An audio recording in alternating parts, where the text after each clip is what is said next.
1930 संपादित करें। सबसे पहले सन 1936 में मुसलमानों के दो समुदाय शिया और सुन्नी के बीच एक विवाद हुआ। दोनों ही समुदाय बाबरी मस्जिद पर अपना हक जता रहे थे। इस मुद्दे पर दोनों समुदायों की बहस वक्फ बोर्ड तक पहुंची और इस विवाद का समाधान 10 साल तक दिनांकित किया गया। इस दौरान जज द्वारा दिया गया फैसला में शिया समुदाय के दावों को खारिज कर दिया गया। 1947 संपादित करें। मॉडर्न समय में जब भी अयोध्या का विषय उठता है तो उसमें अक्सर राजनीति शब्द का उपयोग होता है। हालांकि इसकी शुरुआत बंटवारे के बाद हुई। पाकिस्तान की स्थापना होने के बाद अयोध्या में अब हिंदू महासभा का राजनीतिक प्रभाव देखा जा रहा है। कृष्णा झा और धीरेन्द्र के झा की किताब अयोध्या द डार्क नाइट जैसी कई पुस्तकें इस विषय पर चर्चा करती हैं, जिसमें कहा गया है कि 1947 के बाद हिंदू महासभा ने एक बैठक का आयोजन किया था जिसमें बाबरी मस्जिद पर कब्जे की बात की गई थी। इसके बाद के चुनावों में पहली बार कांग्रेस पार्टी ने राम मंदिर को मुद्दा बनाया था। कांग्रेस के इस मुद्दे पर अन्य कोई भी पार्टी कहीं टिक नहीं सकी और फैजाबाद में भी कांग्रेस ने चुनाव जीता। 1949 संपादित करें। अब तक हालात काफी खराब हो चुके थे। गांव बगांव की खबरें आती रही कि हिंदू पक्ष ने बाबरी मस्जिद पर कब्जा कर लिया है, लेकिन तब तक ऐसा नहीं हुआ था। वहां के हालात को सुधारने के लिए कानूनी मदद ली गई, लेकिन साल 1949 की एक रात वहां राम मूर्ति मिलने का दावा किया गया। इस घटना के बाद हालात इतने गंभीर हो गए कि तत्कालीन प्रधानमंत्री जवाहरलाल नेहरू ने संज्ञान लिया। सिर्फ 6 दिनों के भीतर ही बाबरी मस्जिद पर ताला लगा दिया गया। उस समय हिंदू पक्ष ने दावा किया था कि रामलला की मूर्ति अपने आप वहां प्रकट हो रही है, लेकिन इस दावे को खारिज कर दिया गया। 6 दिसंबर को विवादित ढांचा गिरा दिया गया। रामलला की मूर्ति विवादित स्थल पर स्थापित की गई। साल 1949 असली विवाद 23 दिसंबर 1949 को शुरू हुआ, जब भगवान राम की मूर्तियां मस्जिद में पाई गईं। हिंदुओं के अनुसार ये घटना भगवान राम के प्रकट होने का सबूत था, जबकि मुसलमानों ने आरोप लगाया कि किसी ने रात में चुपके से मूर्तियां वहां रख दी। यूपी सरकार ने मूर्तियां हटाने का आदेश जारी किया, लेकिन जिला मजिस्ट्रेट डीएमके के नायर ने दंगों और हिंदुओं की भावनाओं के भड़कने के डर से इस आदेश को पूरा करने में असमर्थता जताई। सरकार ने इसे विवादित ढांचा मानकर ताला लगवा दिया। 1950 संपादित करें।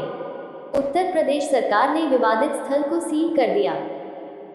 2 अलग अलग मुकदमे फैजाबाद कोर्ट में प्रस्तुत किए गए और हिंदू पक्ष ने रामलला की पूजा की आज्ञा मांगी।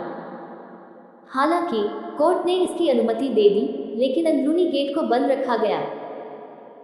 साल 1959 में निर्मोही अखाड़ा ने एक तीसरा केस दायर किया, जिसमें उन्होंने बाबरी मस्जिद की जमीन पर अधिकार की मांग की। इसी तरह साल 1961 में मुस्लिम पक्ष ने एक केस दायर किया, जिसमें यूपी सुन्नी वक्फ बोर्ड ने ये कहा कि उन्हें बाबरी मस्जिद की ढांचे पर हक होना चाहिए और यहां से राम की मूर्तियां हटा दी जानी चाहिए। 1984 संपादित करें। विश्व हिंदू परिषद ने राम मंदिर आंदोलन शुरू किया। इस समय अयोध्या ने अपना सबसे महत्वपूर्ण राजनीतिक दौर देखा। ये वक्त था जब राम मंदिर आंदोलन की शुरुआत हुई थी। इसी समय भारतीय जनता पार्टी बीजेपी के वरिष्ठ नेता लाल कृष्ण आडवाणी को इस आंदोलन का नेतृत्व करने के लिए चुना गया था। साल 1986 में राजीव गांधी सरकार के आदेश पर बाबरी मस्जिद के अंदर का गेट खोला गया। इस संदर्भ में उस समय के वकील यू.सी. पांडे ने फैजाबाद सेशन कोर्ट में याचिका दायर की थी कि फैजाबाद सिटी एडमिनिस्ट्रेशन ने इसका गेट बंद करने का फैसला सुनाया था, इसलिए इसे खोला जाना चाहिए। इस पर हिंदू पक्ष को यहां पूजा और दर्शन की अनुमति मिली और बाबरी मस्जिद एक्शन कमेटी ने इसके खिलाफ प्रतिष्ठान भी किया। 1989 संपादित करें। उस समय तत्कालीन प्रधानमंत्री राजीव गांधी ने विश्व हिंदू परिषद को विवादित जगह पर शिलान्यास करने की अनुमति दे दी थी। इसके बाद पहली बार रामलला का नाम इलाहाबाद हाई कोर्ट पहुंचा था, जिसमें निर्मोही अखाड़ा 1959 और सुन्नी वक्फ बोर्ड 1961 ने रामलला जन्मभूमि पर अपना दावा पेश किया। साल 1990 में लाल कृष्ण आडवाणी ने गुजरात के सोमनाथ मंदिर से लेकर अयोध्या तक रथ यात्रा की शुरुआत की। ये बहुत ही विवादित दौर था। अयोध्या वासियों ने बताया कि उस समय का माहौल कैसा था। हमने दिल्ली यूनिवर्सिटी के पॉलिटिकल साइंस प्रोफेसर और अयोध्या के निवासी शिवपूजन पाठक से बात की। उन्होंने हमें बताया, उस दौरान अयोध्या वासियों के ऊपर ही कार सेवकों के लिए व्यवस्था का कार्यभार था। चारों तरफ पुलिस तैनात रहती थी और रातों रात कार सेवकों को रहने के लिए जगह दी जाती थी। स्कूलों में भी उन्हें रुकवाया गया था। उस वक्त चारों तरफ सिर्फ परेशानी का माहौल रहता था और समझ नहीं आता था कि आने वाले पल में क्या हो जाएगा। 1992 संपादित करें। 6 दिसंबर 1992 को वह दिन था जब बाबरी मस्जिद को नष्ट किया गया। इस घटना ने भारतीय इतिहास में एक महत्वपूर्ण स्थान प्राप्त किया।